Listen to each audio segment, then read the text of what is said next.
저희 본문은 하나님을 바라봄으로 내 인생에 봄이 온다라는 뜻을 가지고 있고요. 하나님을 바라봄으로 저 북한 땅에 세워질 교회를 바라봄이라는 의미를 가지고 있습니다. 중요한 본범 워십 예배 사역이 있고요. 또 본범 아카데미 사역이 Sebab Tuhanlah tempat perlindungan yang maha tinggi, tempat perteduhan. Malapetaka takkan menimpaku.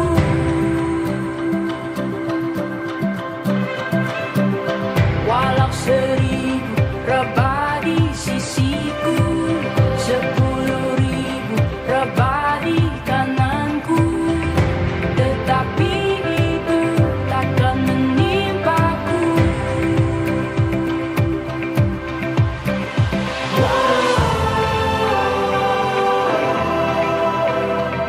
Walau badai datang, ku kan tetap percaya.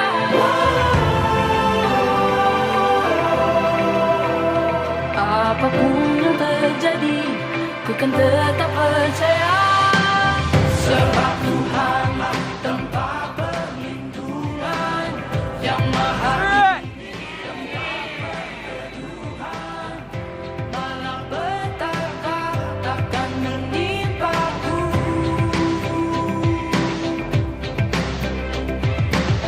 Walau 1000 rebah di sisiku, 10,000 rebah di 너무 은혜롭고 그리고 제가 들은 예배 중에 제일 은혜로운 예배인 것 같습니다. 그리고 한 달에 한 번만 하니까 좀 아쉬워요. 이번 연도부터 싱어로 본봄에 들어갔는데 약간 기대하는 마음으로 하는 것 같아요. 너무 재밌었고 그리고 맛있는 것도 너무 많고 그리고 친구들이랑 함께 찬양해서 예배 들어도 너무 재밌었고 너무 행복했습니다.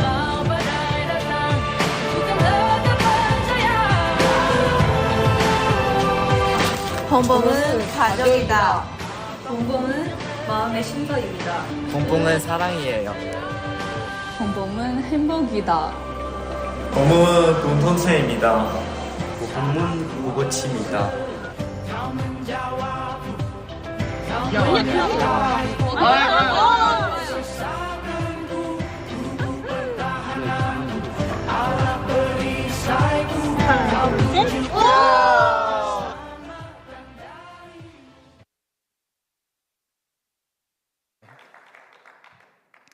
감사합니다.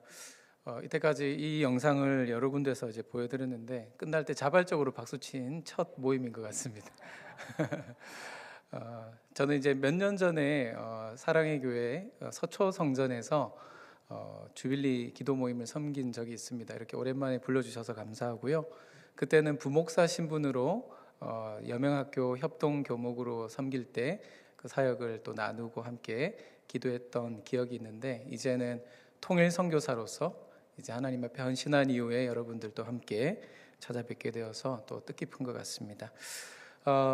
저는 참고로 지교회 부목사로서 통일선교 부서를 맡아서 이렇게 열심히 사역을 하다가 여명학교라고 하는 그 현장에 대한 그 부르심이 너무나 강력해서 오랜 목회의 꿈을 이제 내려놓고 2023년 12월 말일로 교회를 사임하고 교회 파송 통일선교사로서 이제 새로운 인생 제2막을 시작을 했습니다. 많은 분들 저를 오랫동안 아시던 분들이 이제 요즘에 만날 때마다 저에게 똑같이 하시는 말씀이 있습니다. 왜 이렇게 얼굴이 좋아졌냐 이런 이야기를 합니다. 아마 사람은 행복한 일을 하면 얼굴이 더 좋아질 수밖에 없지 않을까 이런 생각이 드는데요. 오늘 제자가 한 명 저기 앉아 있네. 향아, 그지? 네, 오랜만에 우리 만난 제자인데요. 우리 여기 북사선에 다니고 있고 지금 3월달에 섬기던 그 북사선을 섬기던 전도사님과 결혼을 합니다. 네, 너무 반갑고 좋은 소식인데 전도사님 키우라고 맡겨준 양을 잘 돌보라고 맡겨준 양을 데리고 가버리시는 너무나 축복하고 또 귀한 믿음의 가정 이룰 것을 믿어 의심치 않습니다. 제 소개는 이제 이 정도로 하고요.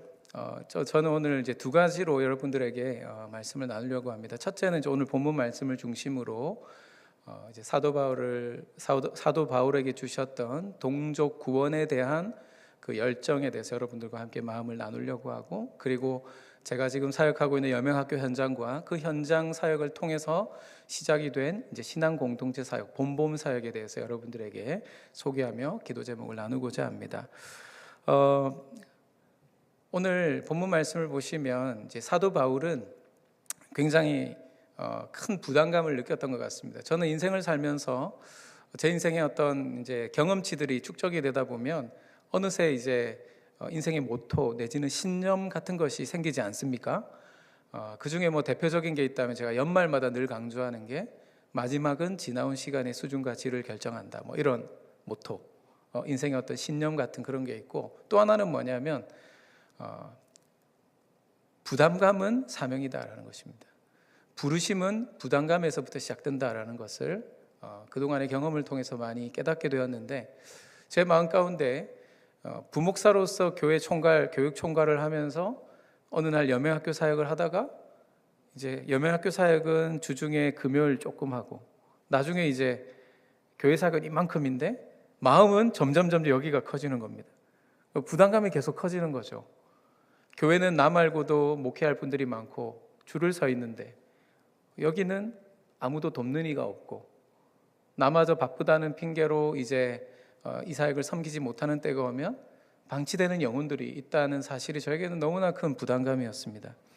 그러던 가운데 제가 복음을 전했던 많은 친구들 중에, 또 함께 시간을 보냈던 많은 제자들 중에 감옥에 가거나 혹은 화류계에 빠지거나 심지어 자살을 했다는 이야기들이 들리기 시작하면서 제 마음 가운데는 이 엄청난 괴로움과 고통이 밀려왔습니다.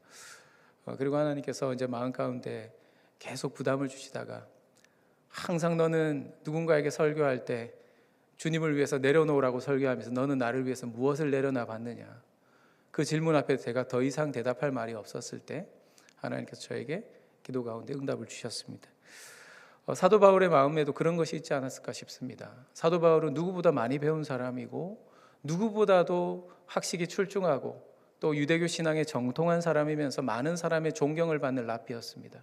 바리새인 중에 바리새인, 본인의 표현으로 바리새인 중에 바리새인이라는 겁니다. 스펙으로나 실력으로나 그 누구와 견주어서 결코 뒤처지지 않는, 그 누구에게도 정말 모자람이 없는 바리새인 중에 바리새인, 유대인 중에 유대인이었고 충분히 꽃길을 걸어갈 수 있는 그런 삶을 살 수 있는 사람이었습니다. 여러분, 그러나 바울에게는 그 부담감이 있었던 거죠. 메시아가 이미 왔는데 아직 오지 않았다고 잘못 믿고 있고, 이미 오신 메시아를 핍박하다가 그를 십자가에 못 박혀 죽게 한 그 동족 유대인들이 여전히 그리스도를 따르는 교회 성도들을 핍박하고, 계속해서 이런 상황들을 겪으면서 마음에, 여러분 저희 같으면 어떨까요? 여러분 여기 앉아 계신 분들 중에 혹시 일본 사람 좋아하는 분들 계십니까? 네, 일본에 친척이 있거나 뭐 그런 분들 아닌 이상에는 여러분 우리가 정서적으로 그렇지 않습니까? 우리를, 우리 집단을, 우리 공동체를 힘들게 한 그 누군가에 대해서 우리는 배척하기 마련이고 그들을 좋게 보기 어려운 것이 인지상정입니다. 하지만 여러분, 바울은 당시에 그리스도인들을 핍박하던 그 유대교를 신봉하던 동족 유대인들을 긍휼 어린 시선으로 바라봤다라는 겁니다. 일제치하 조선의 독립을 위하여 자신의 삶을 송두리째 바친 독립운동가들이 있습니다. 뭐 알려진 이야기로는 사대문 안에 그분의 땅을 밟지 않고는 지나갈 땅이 없다라고 할 정도의 부자였던 이회영 선생이 계십니다. 조선에서 가장 큰 부잣집에서 떵떵거리며 살 수 있었지만 그는 독립운동을 위해서 가산을 다 팔아서 저 만주에서 군관학교를 세웠죠. 형제들도 그 때문에 다 뿔뿔이 흩어져서 독립운동에 헌신하다가 어떤 이들은 얼어 죽고 어떤 이들은 고문당하다 죽고 어떤 이들은 행방불명되고, 그들의 자녀들 또한 많은 고초를 겪었습니다. 조선의 자유를 위해서, 조선의 독립을 위해서 자기가 누릴 수 있는 것을 내려놓는 삶. 여러분, 우리가 분단 국가를 지금 살아가고 있는데 이름 없이 활동하는 많은 선교사님들께서 중국과 러시아, 몽골, 중앙아시아 등지에서 자유를 찾아 이 북한을 탈북한 형제자매들을 돕기 위해서 애쓰시다가 이제 감옥에 갇힌 분들이 지금 많이 계십니다. 제가 아는 어떤 선교사님도 중국에서 감옥에 계시다가 출소하셨는데 그분의 증언에 따르면 본인이 거기 있을 때 본인은 그래도 소속된 선교단체가 있고 또 위에서 기도하는 또 구명운동을 위해서 많은 분들이 헌신을 하고 계신데 이름 없이 빚 없이 사업을 하면서 탈북민들 구출하는 일을 하다가 거기 잡혀 계신 분도 만났다는 겁니다. 근데 그분은 아무도 도와주는 이가 없어요. 그러나 그분의 입술로 말씀하기를 절대 자기가 했던 사역에 대해서 후회하지 않는다라는 것입니다. 지금 러시아에서도 알려지기로는 백부장이라는 분이 지금 감옥에 갇혀 계신데 러시아 볼목공 대상으로 탈출을 돕던 분이십니다. 옥에 갇혀 계시고 가족들은 돌아왔지만 지금 굉장히 큰 어려움 가운데 계십니다. 북한에는 6분의 선교사님이 억류되어 계시고 여러분 그렇습니다. 코로나 시기 때는 북한 사역 우리 목회자들 연합 모임에서 종종 뵙던 선교사님 한 분은 코로나로 러시아에서 먼저 하늘로 부름을 받은 일도 있었습니다. 여러분 세계 도처에서 지금도 보이지 않는 곳곳에서 누군가의 자유를 위해서 자신의 자유를 내려놓고 헌신하는 분들이 있습니다. 제자 중에 어떤 탈북민 친구는 고향을 떠나서 청진에서 이제 두만강을 이제 건너려다가 군인들에게 쫓기게 되었습니다. 언니랑 같이 이제 탈북을 했는데 그때 꼬맹이였어요. 어린 나이였어요. 어린 나이였는데 포위망이 점점 좁혀드니까 이제 언니가 도저히 안 되겠다 싶었는지 이 아이를 대신해서 동생을 대신해서 나가서 먼저 잡혀서 간 거예요. 그 틈을 타서 이 친구가 강을 건너서 이제 결국 자유를 찾아 이 남한 땅으로 오게 되었습니다. 여러분 다른 사람의 자유를 위해서 나의 자유를 포기할 만한 합당한 이유가 있습니까? 조국을 위하여 생명을 바친 독립운동가들, 북한 동포들을 위해서 자신의 삶을 바친 북한 선교사들, 가족을 살리기 위해서 자신이 스스로 잡혀간 탈북민들, 여러분 그들의 공통점이 무엇입니까? 바로 누군가를 위하여 자기의 자유와 권리를 포기하는 삶을 살았다라는 겁니다. 오늘 사도 바울은 바로 이 자유를 포기하는 이유를 우리에게 설명하는데 누구에게도 얽매이지 않은 로마 시민권자로서 완벽한 자유로운 삶을 누릴 수 있었지만 스스로 모든 사람의 종이 되었다라고 고백하는 그 이유, 오늘 무엇이라고 이야기합니까? 한번 따라 하시겠습니다. 많은 사람의 영혼을 얻기 위하여. 사도 바울이 자발적으로 종이 될 수 있었던 건 많은 영혼을 구원하기 위해서입니다. 영혼을 구원하는 것은 이 땅의 모든 성도들을 향한 예수님의 명령이고 교회가 이 땅에 존재하는 이유이며 우리가 살아가야 될 사명입니다. 여러분 그렇기 때문에 여러분 사도 바울은 이 영혼을 위해서 자기의 자유를 내려놓을 수 있었어요. 같은 유대 동족들을 위해서 먼저 자신의 동족들이 저주를 받아서 자기가 차라리 저주를 받아서 구원에서 취소될지라도 자기 동족들을 구원해달라고 그렇게 하나님 앞에 기도했던 사람입니다. 여러분 모세가 떠오르죠. 모세 또한 이스라엘 백성들이 금송아지를 이제 만들어 놓고 우상을 섬길 때 그 모습을 보고 하나님의 진노를 받게 된 그들 앞에서 하나님 앞에 탄원하며 기도합니다. 주여 저들의 구원을 위해서라면 차라리 나의 이름을 주의 생명책에서 지워달라고 자신의 생명과 구원을 담보로 하나님의 긍휼과 자비를 구한 적이 있습니다. 그런데 여러분 우리는 어떻습니까? 사도 바울이나 모세와 같은 믿음의 선배들은 자기 동족을 위해서 저렇게 하나님 앞에 눈물로 호소하며 심지어 자기 구원을 포기할지라도 동족을 구원하기 위해서 그렇게 매달려 기도하는데 우리는 믿지 않는 가족, 믿지 않는 친구, 또 이제 차로 몇 시간도 걸리지 않은 바로 저 북녘 땅 우리 북녘에 있는 형제 자매들을 위해서 그들의 구원을 위해서 우리는 얼마나 기도하고 있습니까? 물론 이제 여기에 기도하러 오신 분들은 훌륭한 분들인데 우리가 정말 이렇게 기도해야 합니다. 지척에 있는 저 형제 자매들을 위해서. 사실 우리 남한에 있는 교회들이 북한 교회에 복음의 빚을 지고 있는 것 아니겠습니까? 우리 유관지 박사님도 앉아 계시지만 여러분 북한에 있는 많은 교회 여러분 그 성도들이 월남을 하면서 여러분 한국 이 남한 지역에 여러 중요한 교회들이 세워졌어요. 그건 역사적 사실이고 부인할 수 없는 현실입니다. 그 교회들을 통해서 여러분 남한의 교회가 이렇게 성장할 수 있었습니다. 어쩌면 우리는 복음의 빚을 지고 있는지도 모릅니다. 특히 오늘 주빌리 목요 모임에 나오신 우리 믿음의 형제자매들, 기도의 동지 여러분, 저 현대판 사마리아 땅과 같은 저 북한을 우리가 기억하면서 그곳의 신앙의 자유를 손꼽아 기다리는 지하교회 성도들을 위해서, 그리고 지금도 국경을 넘어서 자유를 찾아 생명을 건 모험을 하고 있는 탈북 난민들, 또 그들을 도우며 다른 이들의 자유를 위해서, 그들을 돌보기 위해서 스스로 종이 되어서 섬기고 계신 많은 선교사님들과 선교 현장에서 잡혀서 포로가 되어서 살아가시는 또 많은 우리 선교사님들, 탈북 과정에서 잡혀서 북송 대기 중인 탈북민들의 구출과 석방을 위해서 우리 오늘 또 기도할 수 있는 그런 시간이 되기를 축복합니다. 여러분, 바울은 같은 신앙을 가진 사람들을 위해서 종이 되려 했다고 고백합니다. 근데 이게 무슨 말인고 하니, 지금 바울이 이 이야기를 하던 시대는 유대교와 기독교가 완전히 분리된 개념이 아닌 시대였어요. 그런데 여전히 유대교 신앙의 어떤 율법에 사로잡혀서 율법 뒤에 감추어져 있는 이 복음의 본질인 은혜를 깨닫지 못하고, 복음의 본질을 깨닫지 못하고 이렇게 살아가던, 이제 어떻게 보면 율법 아래에 있는 사람들인 거죠. 오늘 20절에 그런 표현이 나오는데, 율법 아래에 있는 바로 믿음의 형제 자매들을 위해서 신앙은 가졌는데 잘못된 종교관을 가지고 진정한 신앙의 기쁨과 자유를 누리지 못하는 그 사람들을 위해서 여러분 기도하고 있다는 겁니다.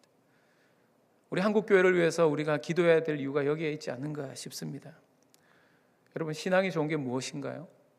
교회만 열심히 다니고 헌금 잘하고 또 교회 봉사 열심히 하는 것이 신앙이 좋은 것입니까? 또 훌륭한 것이지만, 여러분, 지금 한국 교회가 더 큰 상위 가치인 이 복음 아래서 연합되지 못하고 복음보다도 몇 단계 저 아래에 있는 정치적 이념에 휘둘려가지고 교회가 분열에 분열을 거듭하고 있어요.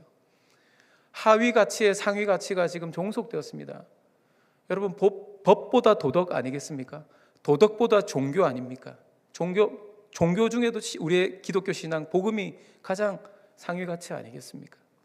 그런데 법보다 아래에 있는 저 정치, 몇 단계입니까? 한 3-4단계 저 아래에 있는 하위 가치에 종속되어서 이념에 휘둘리는 지금 이런 상황들 속에서 우리가, 그러나 그 이념이 어떠하든지 우리는 저 북한 땅을 바라보면서 하나님께서 이 땅에 교회를 다시 회복시키시고 또 복음을 마음껏 전하고 마음껏 예배할 수 있는 그날이 오도록 우리는 이 한반도의 통일과 평화와 또 복음 통일의 그날을 위하여 기도해야 되는 줄 믿습니다. 여러분, 바울은 믿음 없이 살아가는 연약한 사람들을 얻기 위해서도 그들 가운데 몇 사람이라도 구원받도록 스스로 종이 되었다고 오늘 고백합니다. 여러분, 세상에 많은 형제 자매들이 영적인 관심이 없죠. 많은 분들이 교회를 못 오는 이유가 엄청 바빠서 못 옵니다. 알바 때문에 못 가요, 이런 청년들 너무 많죠. 일하느라 바빠서, 돈 버느라 피곤해서, 정신적으로 육체적으로 여유가 없어서 못 오는 경우들이 많습니다. 때로는 삶이 너무 허무하고 너무나 기가 막힌 처지와 형편 가운데서 자포자기하면서 살아가기 때문에 그 어떤 영적 도전조차 할 수 없는 그런 사방에 우겨쌈을 당한 채 그저 넋놓고 살아가는 사람들도 많이 있습니다. 그렇기 때문에 우리 그리스도인들은 연약한 이웃들, 어려움 속에 있는 우리 이웃들의 삶에도 관심을 가지고 그들을 개선하기 위해서, 그 환경을 개선하기 위해서 애를 써야 합니다. 조선의 선교사님들이 처음에 왔을 때 다짜고짜 복음 전한 것이 아니죠. 어떻게 했습니까? 학교 세우고, 병원 세우고, 고아원 세우고, 교회 세우면서 교회가 복지관 역할도 하고, 무료 급식소 역할도 하고, 그러면서 사람들의 필요를 채우면서 어떻게 했습니까? 삶 속에 스며들었던 거예요. 그들의 영혼을 구원하기 위해서입니다. 정리하자면 오늘 우리 그리스도인들의 헌신은 무엇을 위해서 해야 됩니까? 바울처럼 같은 시대를 살아가는 믿음의 형제자매들을 위해서, 동료 그리스도인들의 영적인 유익을 위해서, 또 예수를 믿지 않는 세상 사람들의 필요를 채우고 그들을 섬기기 위해서, 우리가 어쩌면 우리가 지금 누릴 수 있고 지금 우리가 마음껏 즐길 수 있는 우리의 여러 인생의 많은 즐거움들을 그래도 조금 내려놓고 스스로 종이 되어서 하나님 앞에 기도하고 섬길 수 있는 우리 믿음의 동역자들 되시기를 축복합니다. 여러분, 근데 이렇게 영혼을 위해서 마땅히 누릴 자유와 권리를 포기하는 것이 어리석은 일일까요? 결혼을 해보니까 저는 좀 결혼을 늦게 했습니다. 만 35세 해서 지금 딱 만 10년이 이제 지난 시점인데요. 이제 결혼을 처음 하면 이제 신혼이 되면 당황스러운 일이 있습니다. 그렇지 않습니까? 살아왔던 습관들이 다르고 삶의 방식이 다르다 보니까 우리 결혼 예비 부부들도 여기 계신데 그래서 결혼식 준비보다 결혼 준비를 잘해야 되는 것 같아요. 예, 그 말씀을 권면을 드립니다. 갑자기 뭐 줄여서 같이 네. 근데 왜냐하면 상대방에 대한 어떤 이해가 충분하지 않으면 가끔 오해를 하게 됩니다. 너무나 다르게 살아왔기 때문에 내가 너무너무 사랑하고 좋아해서 결혼했는데 당황스러운 일들을 겪죠. 때로는 좀 이해가 안 되는 경우들이 발생합니다. 근데 이제 결혼의 그 짬밥이라는 게 있지 않습니까? 조금 쌓이다 보면 이제는 이해하려기보다 어떤 단계에 이르냐면 받아들이는 단계가 됩니다. 네, 그래서 이해하려고 하지 말고 받아들여라. 그래서 자매들은 바다 같은 남자를 만나야 됩니다. 받아들여야 된다. 그래서 받아들여야 되는 거예요. 이해하려고 하면 평생 두통에 시달립니다. 그래서 부부도 하물며 이런데 여러분, 이 각자 너무나 다른 배경 가운데서, 다른 문화 가운데서, 심지어 북한에서 태어나고 남한에서 태어난 사람들이 같이 살아가는 게 이게 쉬운 일이 좀 아니거든요. 근데 저희 부부는 작년 2024년 통일선교사로 헌신하면서 이제 섬기던 교회에서 이제 파트 전도사급의 사례를 후원하기로 결정을 해주셨어요. 너무나 뜻밖의 결정해서 제가 참 너무 감사했는데, 그거를 딱 결정됐다는 소식을 들으면서 순간 어떤 마음이 들었냐면, 기도하는 중에 그룹홈을 하면 되겠다 이 생각이 든 거예요. 집을 얻어서 이걸로 이자 내면 되겠다. 와이프도 동의를 해가지고요. 그룹홈이 시작된 겁니다. 어차피 사택 구해야 되고 이왕 살 거 우리는 좀 아기가 없습니다. 그래서 우리 이 친구들 자녀 삼아서 같이 지내면 되겠다 해가지고 그룹홈을 시작을 했는데, 이렇게 다르게 살아온 친구들, 이제 남자 청년 4명과 저희 부부가 이제 함께 살고 있습니다. 순종하는 마음으로 시작했지만 여러분, 함께 산다는 건 사실 좀 쉽지는 않은 일인 것 같아요.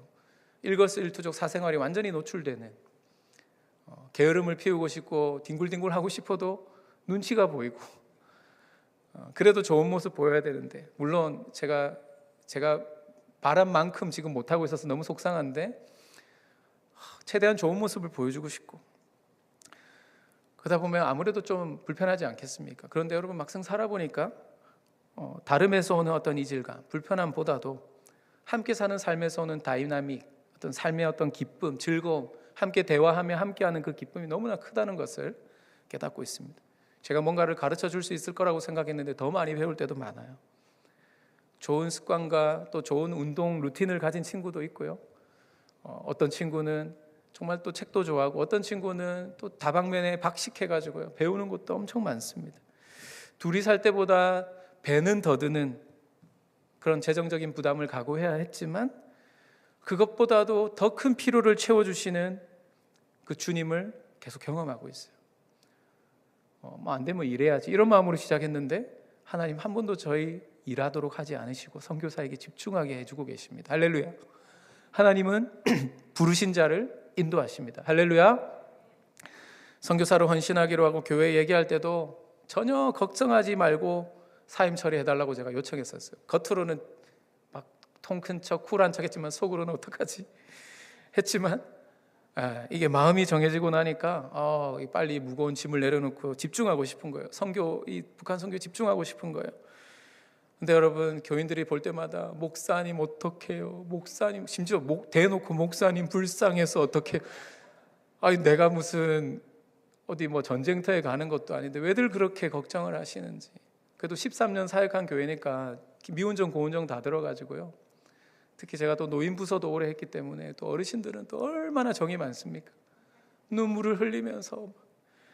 근데 여러분, 그런데 참 제가 다닐 때도 좋은 교회였지만 사임하고 나니까 더 좋은 교회더라고요. 정말 큰 사랑과 관심을 가지고 지금도 많이 기도해 주시고, 성도들을 통해서 사람 눈치 보지 말고 하나님만 바라보면서 살아가는 그 기쁨, 많은 분들의 긍휼과 격려를 통해서 주께서 응원하시는 복을 지금 누리고 있습니다.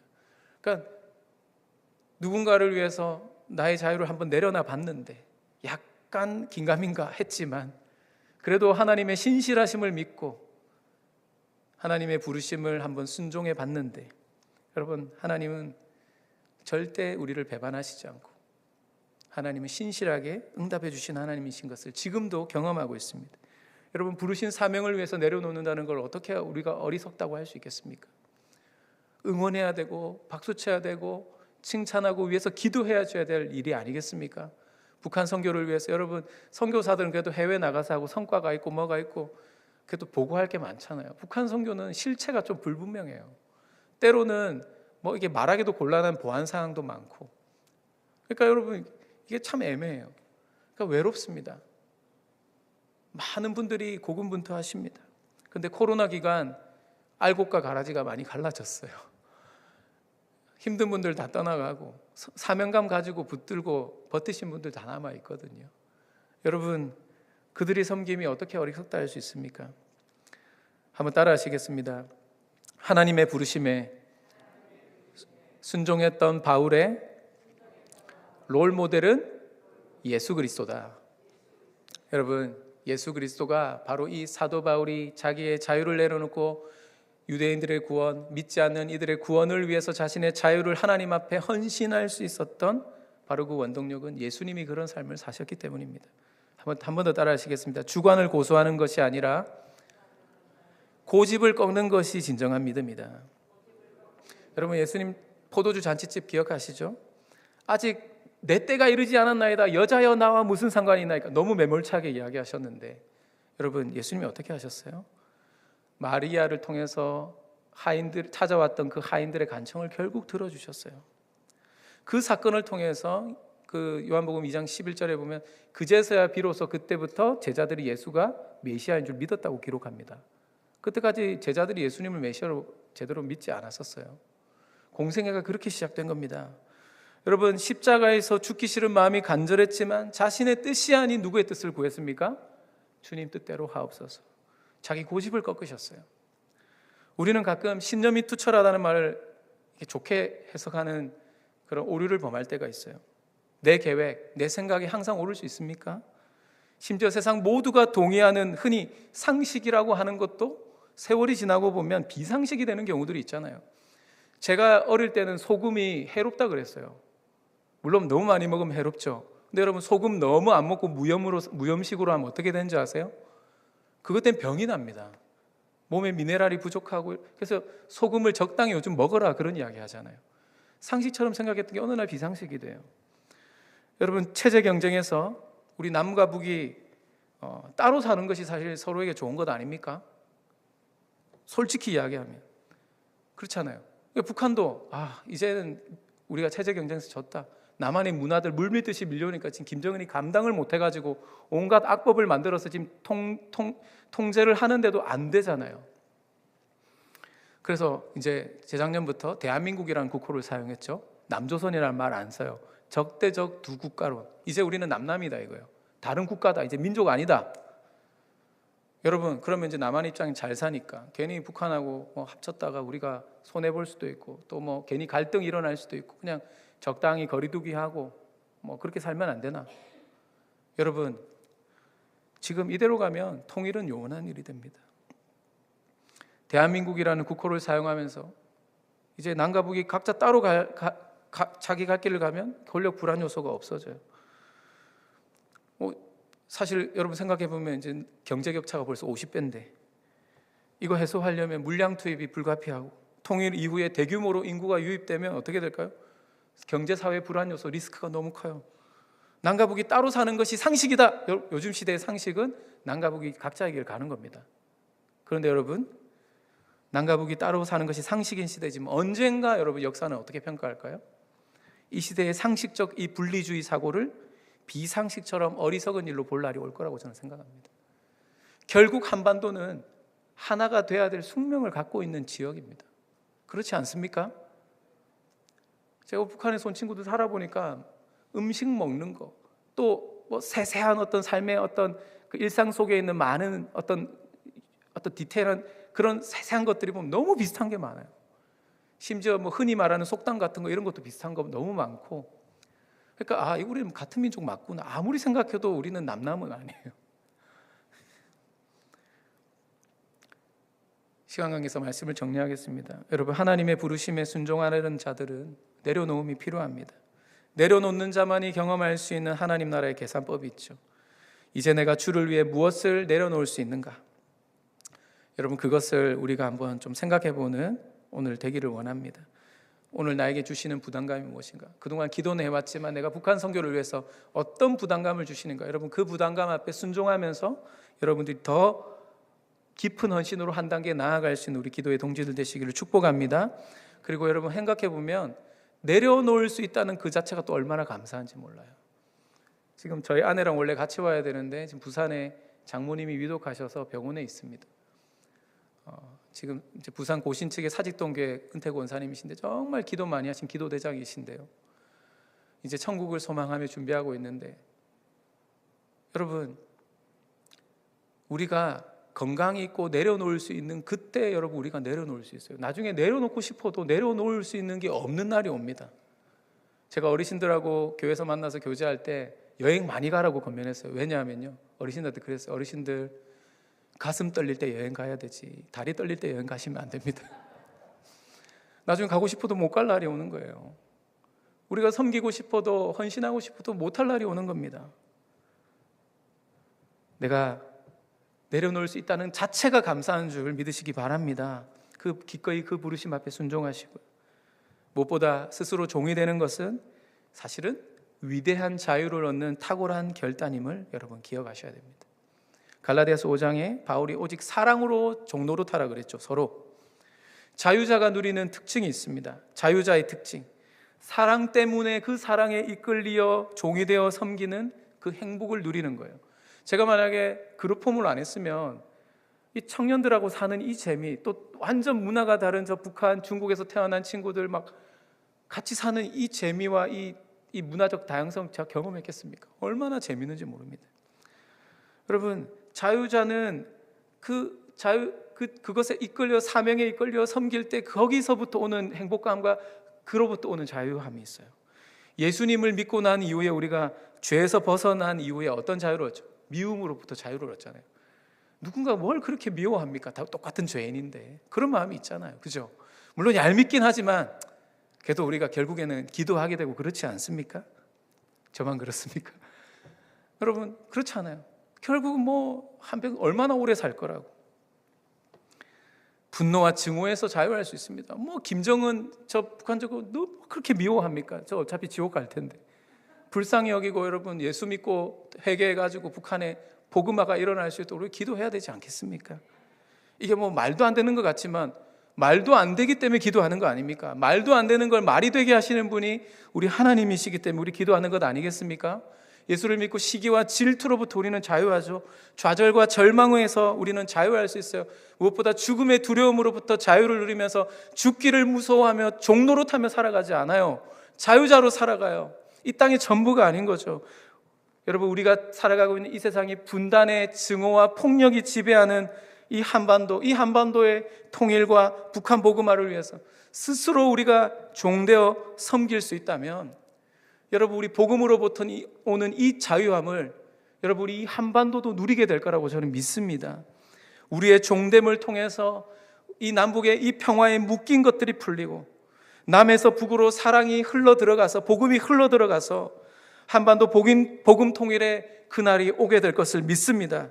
하나님의 부르심 앞에 스스로 종된 자만이 누릴 수 있는 기쁨과 감사, 그것이 충만하고 사람들 앞에서 바울처럼 종노릇하는 것이 행복입니다. 즐겁게 고백할 수 있는 우리 주빌리 기도의 동역자분들 되시기를 주님의 이름으로 축원합니다. 제가 5분만 간단하게 저희 함께하고 있는 친구들 또 한번 소개만 하고요. 여러분 기도 제목을 한번 부탁드리겠습니다. 네, 저희 여명학교가 여기 그 강서구 가양동으로 이사 간 거 혹시 이야기 들으셨나요? 사랑의 교회 쪽 반석학교가 있는 걸로 아는데 서울시의 공유지를 이제 처음으로 임대받은 대안학교가 됐는데 이제 올해 2학기 끝나면 다시 또 옮겨야 돼요. 이제 갈 곳이 또 없는 거죠. 기도하고 있습니다. 여러분 기도해 주시기 바랍니다. 도심형 대안학교를 추구하고 있는데요. 지금 100명 정도 있고 그중에 탈북민 한 10명 정도 있습니다. 90명 정도는 중국 출생 탈북민 자녀들인데 요즘에는 압도적으로 많아요. 그래서 지금 이제 다문화 교육이 좀 절실한 상황이고, 하지만 분단의 희생자들인 우리 탈북민 자녀들을 잘 케어하는 것이 또 앞으로 우리 친구들 가운데도 그런 친구들 나오고 있는데, 중국 선교 헌신자들이 일어납니다. 그리고 중국 선교는 꼭 북한 선교랑 바로 연결되거든요. 굉장히 중요한 또 선교의 자원들입니다. 이 아이들이 예수 믿으면 요셉, 다니엘 같은 인물들이 되는 거죠. 북한 사람도 아니고 중국 사람도 아니고 한국에 한국 국적 받았는데 한국 사람도 아닌 거지. 그러니까 이게 뭔가 정체성의 혼란을 느끼는 이 아이들이 있어요. 탈북민들은 여러분 사정을 잘 아시니까, 그러니까 이 제3국 출생 중국 우리 출생 친구들 위해서 제가 이제 졸업생 사역을 하면서 조금 비중을 그쪽으로 많이 두고 있습니다.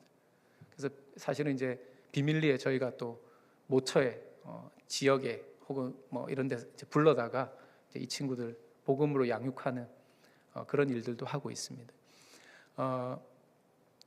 북한 이탈 청소년 자녀들 맞춤형 학교 모델을 이제 가지고 이제 통일 이후에 도시명 학교의 어떤 대안적인 성격을 가지고 준비를 하고 있는데, 하여튼 뭐 이건 다음에 또 소개를 할 일이 있을 것 같고요. 여러분들 여명학교 좀 잘 아시는 분들이 많으니까 위해서 기도해 주실 때 이제 이전해야 될 그 부지를 위해서 여러분 좀 이렇게 기도해 주시면 감사하겠습니다. 제가 이 이야기는 다 생략하겠습니다. 여명학교 어떻게 제가 사역하게 됐는지 아까 잠깐 언급해 드렸는데, 여명학교에 이제 담임 목사님 대신에 제가 설교를 하러 간 일이 있어요. 그때 이미 저희가 이사교회였는데 가서 설교하고 온 날 애들이 자꾸 생각이 나는 거예요. 근데 제가 고등학교 때 이상 목사님 아세요? 모퉁이돌 선교회. 그분이 제 고등학교 때 SFC 큰 모임에 와가지고 부산에서 그때 강의를 하다가 성경책 전하고 또 지하교회를 위해서 헌신하다가 순교하신 분들, 아까 말한 다른 사람의 자유를 위해 자기의 자유와 생명을 희생하신 분들의 이야기를 하는데 마음이 뜨거워져가지고, 제가 그때 북한 선교 북자도 몰랐어요. 북한에 교회가 세워지면 제가 목회하러 가겠다, 이 기도한 게 생각이 난 거예요. 잊어먹고 살았는데 저희 와이프랑 이야기하는데 와이프도 고등학교 때 북한 선교 비전을 받았다는 거예요. 그래서 교회에서 자생적으로 성도들이 기도하던 북한 기도 모임에 갔고, 그 기도 모임을 통해서 마음을 키워가다가 우리 강사로 오신 오성훈 목사님을 만났어요. 그때 제가 교육대학원 과정의 교직 과정을 또 공부할 때라 가지고 교생 실습을 여명학교로 하는 게 어떻겠냐는 제안을 해주셔서 여명학교 다시 연락을 했죠. 설교하러 갔던 기억이 있으니까. 근데 학교에서 사정상 교생을 두기는 어렵고 대신에 설교를 좀 해주시면 안 되겠느냐, 학생 예배.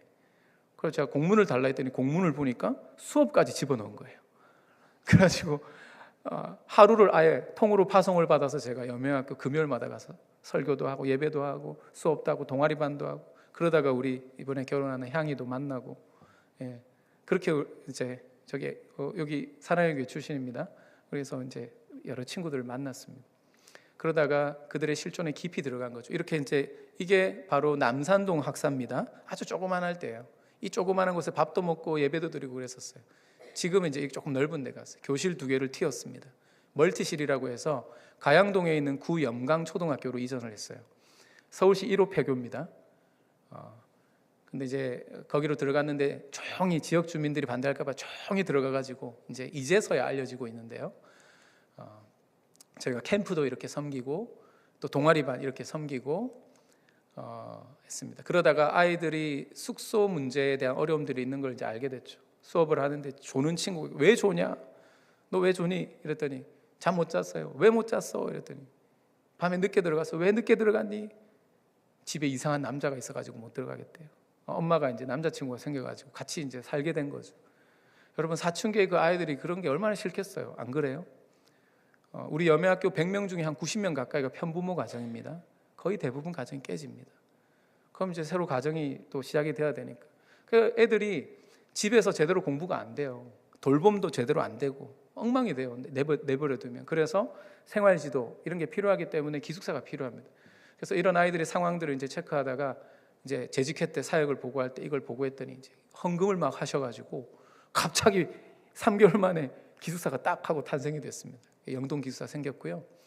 그래서 이건 넘어가겠습니다. 우리 그때 일기 때 친구들이, 이 친구들 너무 예쁘죠. 제일 오른쪽 앞에 있는 저 살짝 얼굴 가려진 저 친구는 이제 저희가 지금 선교단체로 이제 이번에 등록 과정을 진행 중인데 이제 초대 간사로 들어오게 됐습니다. 예, 파트 간사로. 지금 이제 있던 친구들, 이 친구들은 얼마 전에 이제 등초 운동으로 또 기숙사를 옮겼고요. 저 영동 기숙사에 있던 친구들입니다. 서울 영동교를 통해서 이제 통일선교 현장을 또 우리 아이들과 함께 섬겼어요. 우리 학생들이 와서 교회에 와서 통일선교 관련된 일들을 또 섬기니까 교인들의 관심도 많아지고 해서 이제 점점 이 탈북민 다음 세대 사역에 대해서 이렇게 간증도 해요. 부서에 가서 이렇게 간증도 하니까 사람들이 관심이 많아져가지고 이제 예산을 많이 편성해가지고 결국에는 저희 본봄 사역이 이제 시작하게 된 거죠. 교회의 많은 통일선교 예산들을 점점 포트폴리오를 탈북민 다음 세대 포커스를 맞추면서 구성하기 시작했습니다. 그러다가 코로나가 터졌죠. 그동안 복음을 전했던 아이들이 신앙생활 제대로 못할 게 예상이 돼서 막 돌아다녔더니 알고 보니 진짜 교회를 안 다녀. 그래서 얘들을 위해서 온라인 예배를 시작을 했습니다. 함께 예배를 섬기던 사역자들과 이렇게 이제 교회 공간에 모여서 줌으로 예배하는데 뭐 군에서도 오고 해외 유학 중에도 들어오고 그러다가 한 3년 정도 지나니까 이건 이제 기숙사 옥상이에요. 이렇게 현장에 재학생들까지 이제 오게 됐습니다. 이제 3년 지나니까 선배들 중에 리더 그룹이 탄생한 거예요. 매주 한 10명 정도 저희 집에서 모여서 훈련을 받았거든요. 이제 리더 그룹이 나와서 이제 교회도 다 잘 다니고 신앙생활 열심히 하니까 이제 좋은 모델이 되잖아요. 공부도 열심히 하고. 그래서 어떻게 보면 여명학교 졸업생들 에이스들이에요. 그래서 멋지게 신앙생활하는 멋진 친구들이 중심으로 현장에 이제 아이들이 모이기 시작하는데 40명, 50명이 모이고 지난 12월 달에는 이제 한 80명 정도 모였어요. 엄청 많이 모였어요. 정말 그래서 이제 이 모임이 여명학교 재학생 졸업생들의 어떤 신앙 공동체로서 지금 성장하는데 예배만 드리는 것이 아니라 이제 이 아이들 어떤 삶의 실제적인 필요들을 채우기 위해서 교회 마당입니다. 실제적인 필요를 채우기 위해서 이제 어떻게 하냐면 그 아이들을 위해서 아카데미 사역을 시작했습니다. 지금 보시는 사진은 제가 작년 1월 달에 선교사 파송식 때 이날 같이 파송식 때 특송하고 그날 바로 짐 싸서 저희가 태국으로 단기 선교 갔어요. 첫 단기 선교였어요. 저희는 태국의 단기 선교 현지 고산족만 섬기는 게 아니라 탈북민들도 찾아갑니다. 센터들이 있기 때문에 이 아이들이 희망의 증거잖아요. 어떤 자매님은 남편에게 맞다가 와가지고요 맨날 울고 있었어요. 아이를 내버려두고 와가지고 막 근데 이 아이들 통해서 소망을 가지는 거죠. 굉장히 참 어떻게 보면 희망의 증거 아니겠습니까? 그리고 메콩강에 갔더니 2명의 친구 탈북민이 있었는데 자기들이 왔던 곳을 보면서 또 감에 젖어가지고 그런 모습 보면서 참 뭉클했던 기억이 있습니다. 네, 넘어가고요. 우리 여기는 봄봄하우스입니다. 강서구 등촌동에 있는데 우리 4명의 친구들의 보금자리 역할도 하지만 요 뚱뚱하고 큰 친구 저 친구는 이제 스위스 로잔에 지금 그 YM DTS 훈련 선교 훈련 받으러 가 선교사 지망생이 됐습니다. 그리고 이제 아이들 가끔 생일 때 불러가지고 우리 친구들 생일 때 저희 집에 오라 해가지고 생일 축하도 하고 이렇게 부산 등지 지방에 이렇게 리트릿 하면서 이제 또 전략 회의도 하고 교회도 방문해서 함께 또 교제도 나누고 또 봉사도 이렇게 하고 이건 수학여행 때 모습이고요. 하여튼 뭐 여기까지 하겠습니다. 저희가 이거는 저희 그 수련회 이것만 이야기할게요. 지난 여름에 첫 수련회를 했는데요. 엄청나게 은혜가 있었어요. 어쩌면 이 수련회를 위해서 그동안에 여명학교 사역을 한 게 아닐까 싶을 정도로 이 수련회를 통해서 강력한 영적 변화들이 있어서 학교에 소문이 나고 이래가지고 재학생들의 많은 변화들이 일어나고 졸업생들도 그렇고 해가지고요. 학교에서 이제 재단에서 앞으로 이 수련회를 지원하기로 했어요. 절반 이상을 지원하기로 해가지고 저희 사역이 또 새로운 사역이 또 시작이 됐습니다. 그래서 캠프 사역도 이제 시작이 되었고 이번 겨울 2월 달에 여름 수련회 하는데 기도해 주시기를 부탁드립니다. 자, 전에 이게 바로 아카데미 사역인데요. 이제 주중에 하고 있습니다. 그래서 저희가 기도하고 있는 건 이제 교통이 좋은 곳에 사무실을 얻어서 이제 아이들이 마음껏 어느 공간 눈치 보고 안 빌리고 이제 여기서 교육도 받고 훈련도 받고 또 이렇게 할 수 있도록 이제 그것을 기도하고 있고요. 요게 이제 기도 제목인데요. 한번 여러분들 한번 읽어보시겠습니다. 탈북민 다음 세대에게 복음을 전해서 하나님이 백성이 되도록 한다.